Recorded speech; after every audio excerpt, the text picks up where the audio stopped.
Let's pivot to running back because this is one that neither of us wrote, right? So the PFF, I didn't write this one. Yeah, the official PFF running back rankings.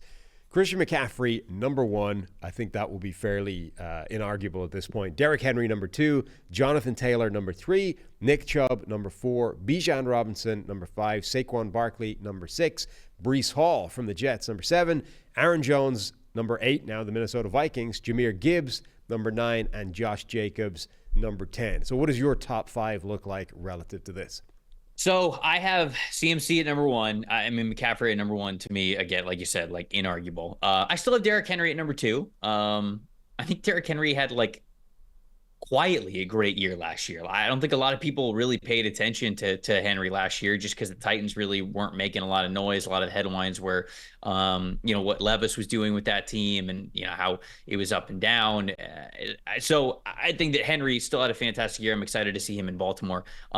Jonathan Taylor, to me, a fully healthy Jonathan Taylor is still the number 3 back in the league. I had Bijan Robinson at number 4 because I'm really expecting a huge jump for Bijan this year. Like, I think that Bijan, you look at what he did when he was at Texas, those 2 years that he was a starting running back at Texas. I mean, they were unbelievable. They were so efficient. They were explosive. It was all there for him. He was a first down machine. He was making guys miss. He could give you explosive plays as well. He was fantastic in the receiving game. This is a little bit of a projection for me, but even from what I saw, the flashes of Bijan last year, like, I think Bijan's about to have a massive 2024. And then I got Breece Hall at number 5. Again, Breece Hall is kind of the same thing. When he's been healthy and when he's been out there, he has been a super impactful part of what the New York Jets have been able to do. He's been every part of being that RB1 from his draft class. And I just think he's getting better the longer he's in the league. I thought Breece Hall was good. I didn't think that he was a phenomenal running back prospect, but he's even outplaying that, man. Like, he is a great running back in the NFL. I think he is also that next wave. And again, a fully healthy year from him, hopefully with Aaron Rodgers having a fully healthy year as well.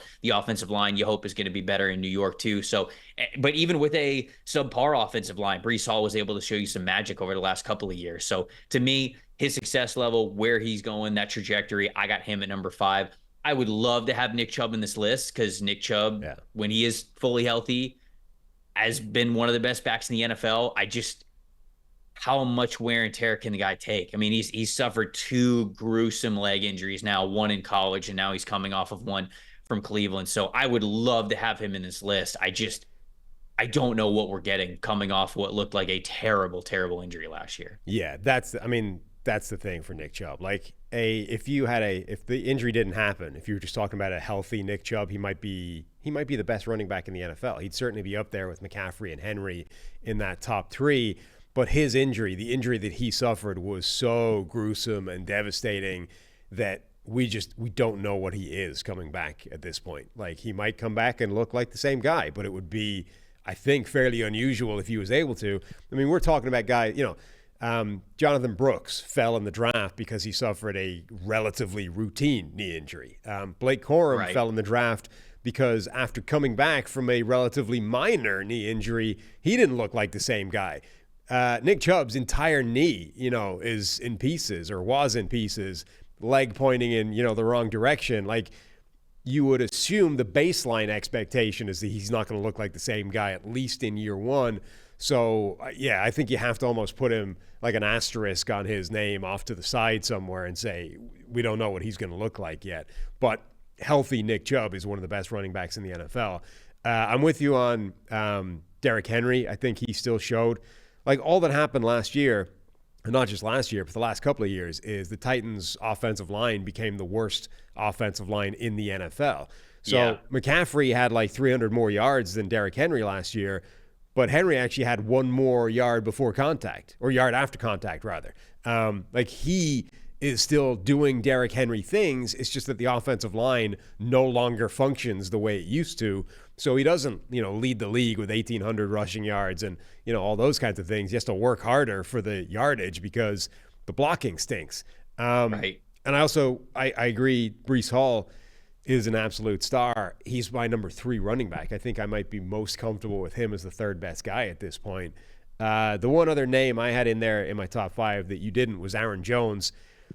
You need healthy Aaron Jones, and that is a fair asterisk to put there, as he's not always healthy. But, man, when he's out there 100%, he's such a good running back. Like, a phenomenal just ball carrier, but also an amazing receiving weapon as well. Better than a lot of the other guys on the list.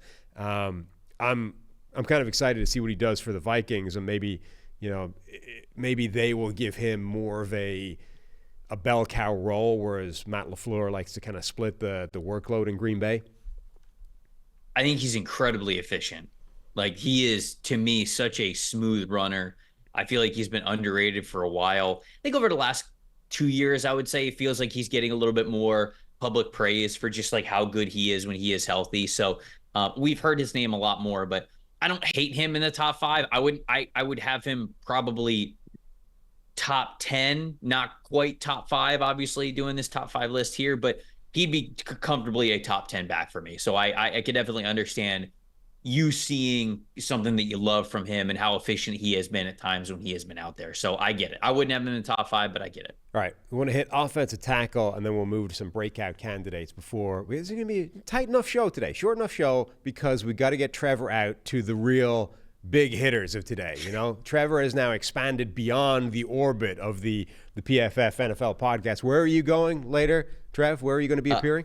I'm on the Kay Adams show at 11:25, 11:30. So we're going right from this one to that one. So nice little warm. I'm getting all my bad takes out on this show before I go on Kay. That's what we're here for. Just remember the little people. Once you're a superstar, once you're there on all the big shows, remember that you were here on the PFF NFL podcast before all of that. You can never forget it. All right.